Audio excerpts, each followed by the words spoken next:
Joining us now is Senator Joe Manchin, Democrat from West Virginia.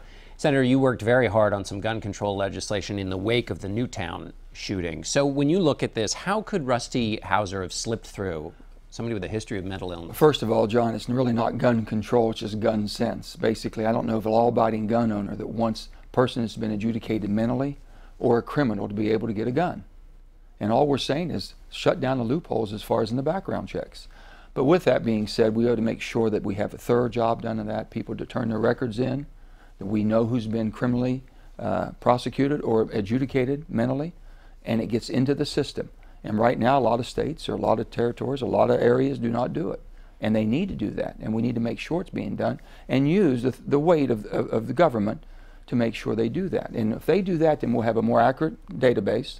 This person would have been caught. I understand he bought his gun at a pawn shop.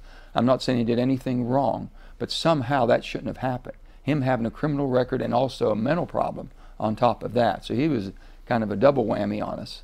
Is there any federal solution to what you're talking about? Somebody who slips through the cracks here, and what's the political environment for any kind of federal gun legislation? Well, right now, I need Republican help. I need my friends on the Republican side of the aisle to help us with a most reasonable, sensible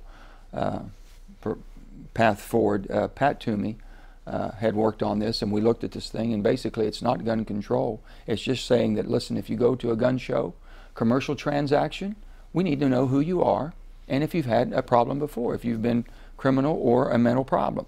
And if you go on internet, those are two areas that we don't have personal contact. With that being said, we didn't interfere. If anything, we gave the rights back to law-abiding gun owners. But people are scared, John, that basically they said, I'm scared because I don't think government will stop that. I just don't trust the government. And it's a shame when you get in that position that you don't trust anybody. We're not going to let that happen. We're going to protect the Second Amendment rights, but we've got to step forward. The NICS system, through the FBI background checks, we got to make sure that the courts are doing their job.